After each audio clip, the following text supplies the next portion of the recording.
À la fin des années 1960, le cinéma français est à son apogée, exporté dans le monde entier, admiré à Hollywood comme en Italie. Et au sommet de cette pyramide, deux hommes règnent, deux figures qui ne pourraient pas être plus opposées. Alain Delon, silhouette taillée au scalpel, regard d'acier, froideur calculée, et Jean-Paul Belmondo, sourire éclatant, corps en mouvement permanent, spontanéité désarmante. Ils incarnent deux manières de séduire, deux manières de jouer, deux visages d'une même époque. Mais derrière les apparences, une évidence, ces deux rois ne pouvaient partager le même trône. Tout bascule en 1970 avec un projet qui fait rêver tout le milieu, Borsalino. L'idée est audacieuse, presque folle. Réunir dans un même film les deux plus grandes vedettes françaises du moment. Le producteur parie sur un choc d'icônes. La presse s'emballe, les studios flairent le jackpot. On imagine déjà les affiches placardées dans toutes les villes. Delon et Belmondo en costume 3 pièces, chapeau vissé sur la tête, côte à côte comme deux frères de crime. Mais derrière la caméra, le rêve vire très vite au duel silencieux. Belmondo, formé au théâtre et habitué à l'improvisation, dévore l'espace, gesticule, rit entre les prises, improvise des dialogues qui électrisent les techniciens. Delon, au contraire, prépare chaque mouvement, répète devant le miroir la position exacte de sa main sur le rebord d'une table, exige que la lumière frappe son visage sous un angle précis. Les méthodes sont inconciliables, ce qui devait être une complémentarité devient un affrontement feutré. Le premier grand accrochage survient autour d'un détail qui, dans le monde des stars, n'en est pas un. L'ordre des noms sur l'affiche. Delon, perfectionniste de son image, veut que son nom apparaisse en premier à gauche. Belmondo, figure tout aussi populaire, refuse catégoriquement de céder. Les négociations s'éternisent, la tension monte, et le compromis final, les noms alignés à la même hauteur, n'apaise rien. Au contraire, il grave dans le marbre une fissure invisible mais irréversible. Sur le plateau, l'ambiance devient lourde. Les deux hommes se parlent peu en dehors des scènes, chacun déjeunant avec sa propre équipe. Les techniciens observent, gênés, cette cohabitation électrique. Belmondo continue à faire rire l'équipe avec ses cascades improvisées, tandis que Delon garde cette distance presque aristocratique. Un silence qui en dit long. Quand Borsalino sort en salle, c'est un triomphe. Le film bat des records d'entrée, devient culte et reste dans les mémoires comme un sommet du polar à la française. Mais cette réussite publique cache un constat en privé. L'expérience a été épuisante pour les deux acteurs. Plus jamais ils ne tourneront ensemble. Les producteurs, qui rêvaient déjà à une suite avec le même duo, comprendront vite que ce n'est pas négociable. Les années passent, et à chaque fois qu'un journaliste tente de relancer l'idée d'une collaboration, la réponse est la même. Un refus poli, mais ferme. Jusqu'à cette phrase de Delon, lâchée des années plus tard, qui scelle l'histoire, on ne boxe pas dans la même catégorie, aucun éclat public, aucun règlement de compte direct. Simplement, un mur de silence, épais et définitif. Belmondo, de son côté, n'alimentera pas la polémique. Fidèle à son image de bon vivant, il évitera toute critique publique. Mais les initiés savent que, malgré le respect mutuel pour le talent de l'autre, la relation était devenue impossible. Le public, lui, continue de fantasmer sur ce duo impossible, alimentant la légende de ce face-à-face unique où deux styles, deux égos et deux visions du cinéma se sont croisés pour mieux s'éloigner. Ainsi, Borsalino reste un symbole. Non seulement celui d'un chef-d'œuvre du cinéma français, mais aussi celui d'une rencontre entre deux univers trop vastes pour cohabiter. Pour Delon, cette expérience sera une leçon. Face à un rival qui occupe trop l'espace, la meilleure stratégie n'est pas de lutter, mais de s'effacer, en silence. Et ce silence, dans son langage, vaut 1000 coups de poing. Si la rivalité avec Belmondo relevait de styles incompatibles mais contemporains, celle qui opposa Alain Delon à Gérard Depardieu fut d'une autre nature. Un choc de génération, de mentalité, presque de philosophie de vie. Au moment où Depardieu émerge, dans les années 1970, Delon est déjà une star installée, figure immuable du cinéma français, icône d'élégance et de maîtrise. Depardieu, lui, surgit comme une bourrasque incontrôlable, brut, excessif, imprévisible, tout ce que Delon n'est pas et qu'il ne veut pas être. Dans les années 1980, Depardieu devient l'acteur incontournable. Des succès comme La Chèvre, Le Dernier Métro, Cyrano de Bergerac ou Jean de Florette imposent sa stature au box-office et à l'international. Son physique imposant, sa voix grave et rocailleuse, sa capacité à incarner des personnages complexes séduisent un public large. Les réalisateurs se l'arrachent, les producteurs voient en lui l'avenir du cinéma français. Pendant ce temps, Delon, fidèle à son image glaciale, se maintient dans un registre plus rare, plus sélectif, mais aussi plus distant du grand public. Ce basculement des projecteurs n'échappe pas à Delon. Lui qui avait régné sans partage sur les années 1960 et 1070, voit le paysage changer. Le cinéma français s'ouvre à des figures plus organiques, moins sculptées par l'image. Et Depardieu, avec ses excès assumés et son jeu débordant, incarne cette nouvelle vague. Pour Delon, c'est une rupture esthétique et culturelle. Là où il a toujours prôné le contrôle, l'économie de geste, le silence comme arme, Depardieu incarne l'abandon total, la démesure, l'instinct épur. Un soir, lors d'un dîner mondain à Paris, un jeune journaliste ose poser la question. « Que pensez-vous de Gérard Depardieu ? Delon ? Imperturbable, lâche ? Je n'ai jamais regardé un de ses films jusqu'au bout. » La phrase, sèche, claque comme un verdict.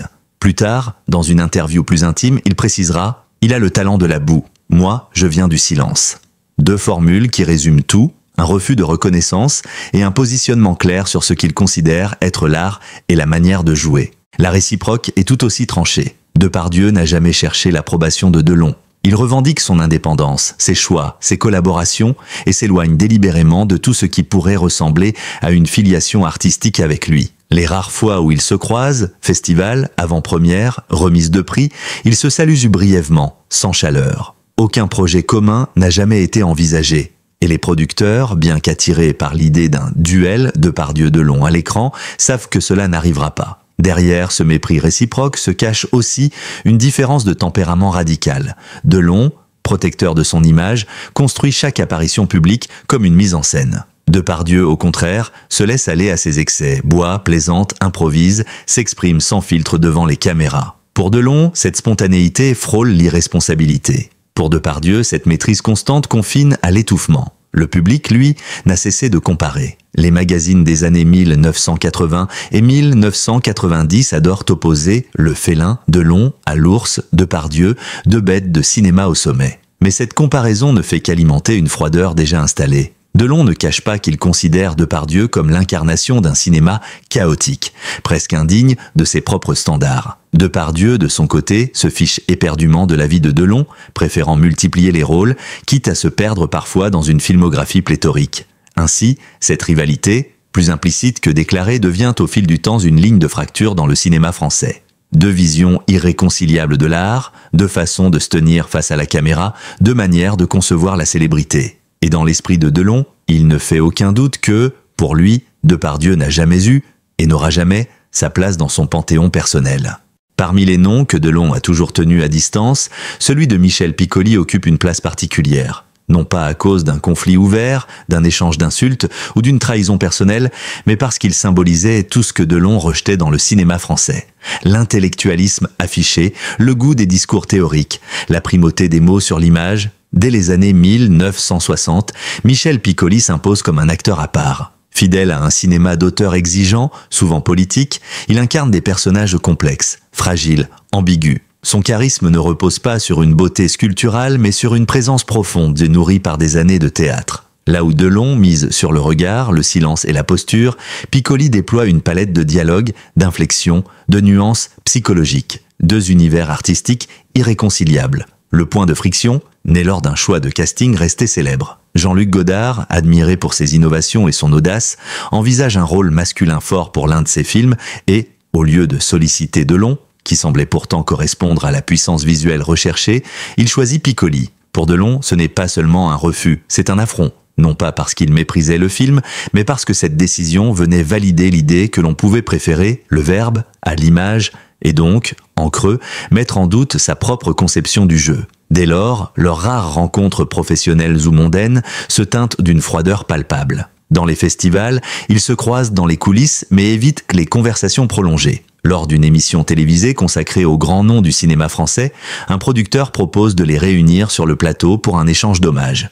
Delon décline, sèchement. « Je ne partage pas l'écran avec les gens qui pensent du trop ». Cette phrase, rapportée par plusieurs témoins, condense à elle seule l'opinion qu'il avait de Piccoli. Ce rejet ne s'exprime jamais sous forme d'attaque publique directe. Delon cultive une forme d'indifférence assumée, qu'il explique lui-même, ce n'est pas du mépris, c'est de l'indifférence cultivée. Mais chez lui, l'indifférence est tout sauf neutre. C'est une manière d'exclure un nom de son récit personnel, de lui refuser l'honneur d'exister dans ses souvenirs. Dans ses interviews, ses livres, ses confidences, le nom de Piccoli n'apparaît quasiment jamais. C'est une absence volontaire, calculée. Pour comprendre cette distance, il faut aussi voir à quel point Delon se méfiait de l'étiquette « cinéma d'auteur engagé ». Piccoli, figure respectée de la gauche intellectuelle, n'hésitait pas à aborder des sujets politiques, à signer des tribunes, à exprimer publiquement ses convictions. Delon, lui, s'est toujours méfié de l'amalgame entre art et militantisme. À ses yeux, l'acteur devait rester un visage, une aura, une énigme,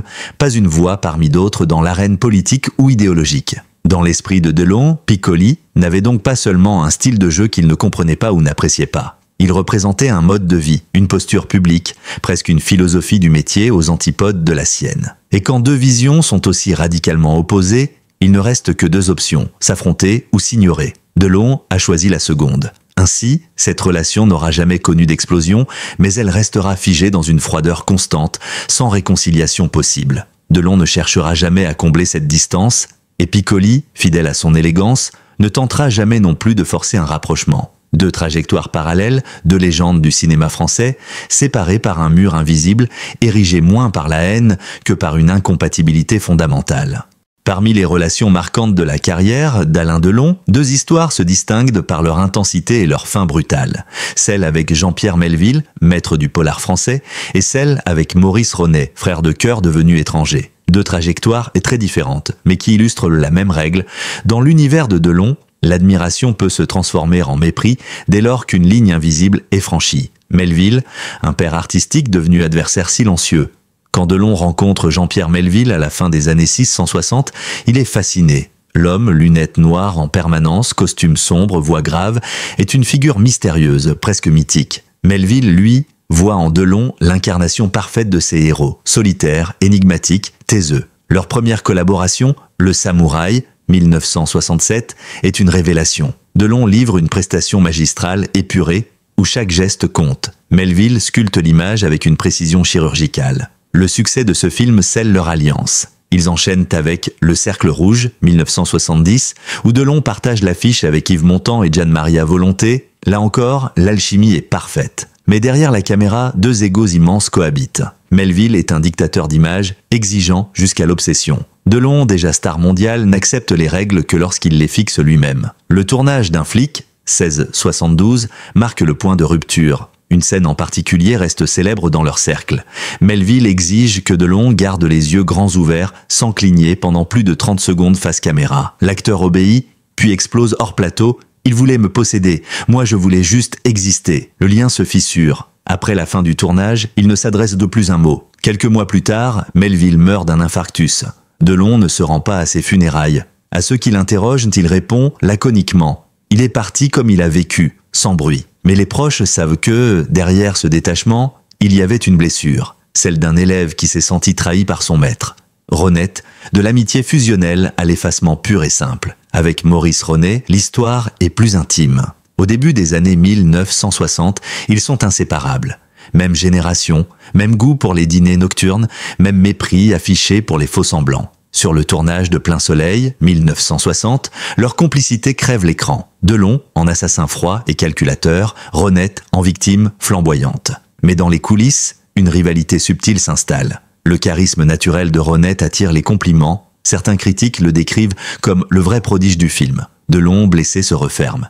Il n'en dit rien mais s'éloigne. Les invitations cessent, les coups de fil restent sans réponse. Ils ne tourneront plus ensemble. Lorsque Ronet sombre dans l'alcool et la solitude, Delon garde ses distances. En 1983, à la mort de Ronette, il envoie une simple couronne de fleurs. Pas de message, pas d'hommage public. Interrogé des années plus tard, il tranche, il s'est éloigné tout seul. Moi, je n'ai fait que regarder. Pour ceux qui connaissent Delon, cette phrase est révélatrice. Son mépris affiché est souvent un masque pour cacher une déception profonde. Dans le cas de Ronette, il s'agissait sans doute d'une amitié brisée, trop douloureuse pour être rouverte. Et chez Delon, quand une relation est rompue, il n'y a pas de retour possible. Deux ruptures, une même logique. Qu'il s'agisse de Melville ou de Ronet, la mécanique est de la même. Une proximité intense, presque fusionnelle, suivie d'un désenchantement brutal, puis d'un silence définitif. Delon ne connaît pas la demi-mesure. Soit il garde les gens près de lui, soit il les efface totalement de son horizon. Dans son univers, la trahison, réelle ou ressentie, ne se pardonne pas. Elle s'enterre vivante sous un mur de silence.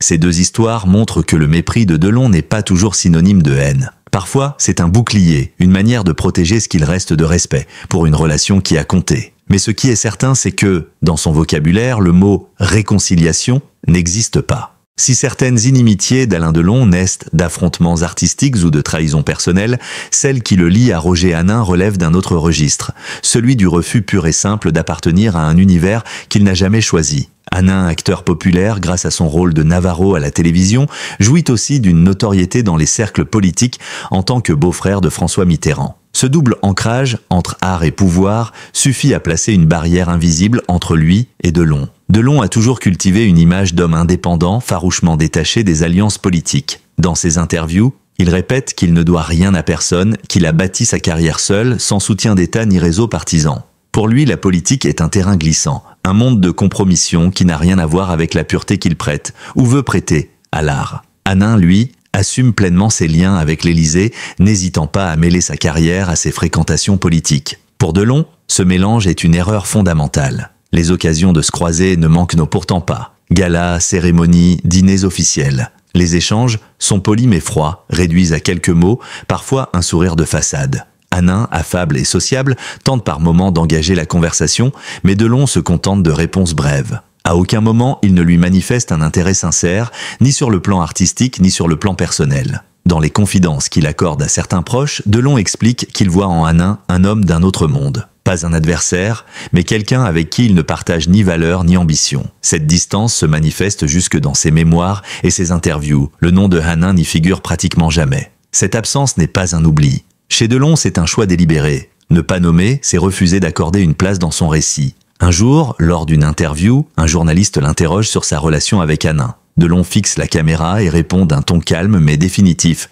Il a fait sa carrière, moi j'ai fait mon cinéma. En une phrase, il résume tout. Pas de critique frontale, pas de jugement explicite sur le talent ou la personne.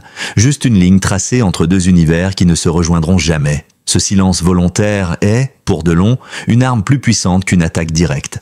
Là où d'autres acteurs auraient pu entrer dans le jeu médiatique de la rivalité publique, il préfère l'effacement pur et simple. Hanin, conscient de cette distance, n'a jamais cherché à la combler. Leur relation est restée figée dans cette neutralité froide, comme deux trajectoires parallèles qui se croisent de loin, mais ne convergent jamais. Au fond, ce mépris, pour Hanin, révèle une constante dans la manière dont Delon gère ses rapports humains. Il ne gaspille ni énergie ni émotion pour tenter de transformer ce qu'il considère comme incompatible. Il ne combat pas, il ne se justifie pas, il ferme simplement la porte et passe à autre chose. C'est cette discipline, presque militaire, qui a façonné sa légende, mais aussi son isolement. Aujourd'hui, alors que Delon vit retiré, entouré d'un cercle restreint, cette philosophie reste intacte. Certains noms n'ont jamais été prononcés devant lui depuis des décennies. Ils ne le seront sans doute jamais. Dans l'esprit du vieux lion, le silence n'est pas un vide, c'est une réponse. Et parfois, c'est la seule qui compte.